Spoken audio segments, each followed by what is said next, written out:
Nós adoramos a Deus por meio do seu Espírito e nos alegramos na vida que temos em união com Cristo Jesus, em vez de pormos a nossa confiança em cerimônias religiosas. Filipenses 3:3. Paulo gostava de estar na igreja, mas ele escreve Filipenses de dentro da cadeia e, por isso, para sua tristeza, ele não pode ir ao templo por um tempo. E se por um lado Paulo claramente entendia a importância que a reunião física da igreja tinha, ele também parece ter entendido o outro lado dessa relação. Por isso diz que nós adoramos a Deus por meio do seu Espírito, em vez de pormos a nossa confiança em cerimônias religiosas. E apesar do que essas informações sobre Paulo possam parecer a um olhar apressado, faz sentido. Existe um equilíbrio e o próprio Jesus encontrou razão nisso. Aos 12 anos, por exemplo, Jesus amou tanto o templo que morou nele por 3 dias.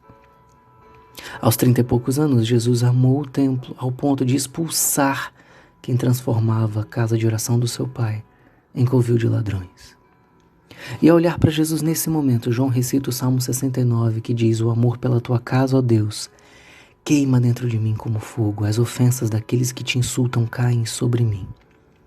É isso que João enxergava no rosto de Jesus quando defendia a casa do seu pai. Um calor no peito. Mas Jesus também tinha outra coisa a dizer sobre a igreja.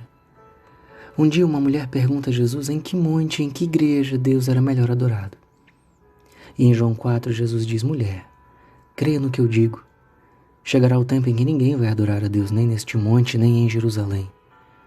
Virá o tempo, e de fato já chegou, em que os verdadeiros adoradores vão adorar o Pai em espírito e em verdade."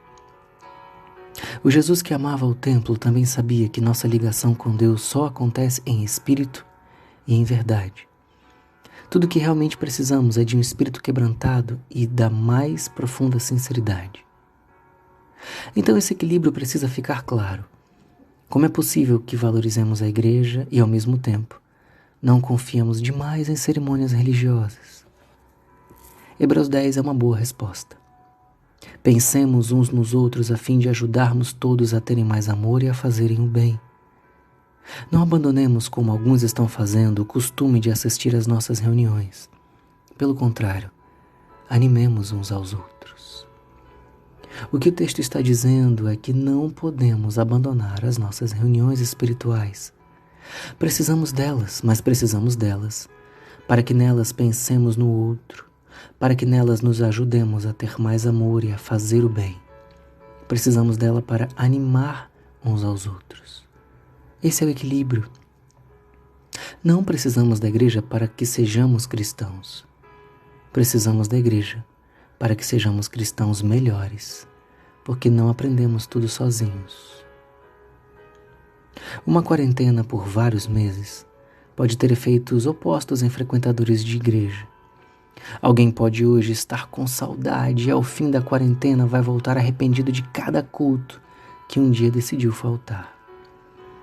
Mas alguém pode estar hoje desenvolvendo o novo hábito de ficar em casa todas as noites e ao fim da quarentena pode nunca mais retornar à igreja. Mas existe um equilíbrio na Bíblia e em Jesus e precisamos aprendê-lo. De um lado, a igreja sempre será muito importante. Não podemos cair na tola falácia dos desigrejados. Porque na igreja pensamos no outro, aprendemos no outro sobre o amor, sobre o bem, sobre ânimo. Mas jamais podemos confiar em cerimônias religiosas. Essa é a diferença entre religião e magia. A religião verdadeira é a cerimônia que louva a vontade amorosa de um Deus amoroso.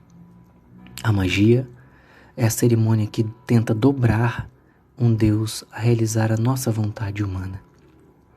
E tem gente mesmo dentro de igrejas cristãs que confia tanto em suas cerimônias religiosas ao ponto de acreditar que elas têm poder para dobrar Deus.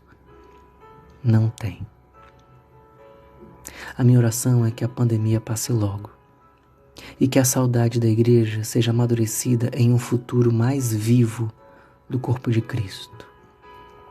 Mas até esse dia, que hoje mesmo o nosso espírito e a nossa verdade sejam absolutamente tudo de que precisamos.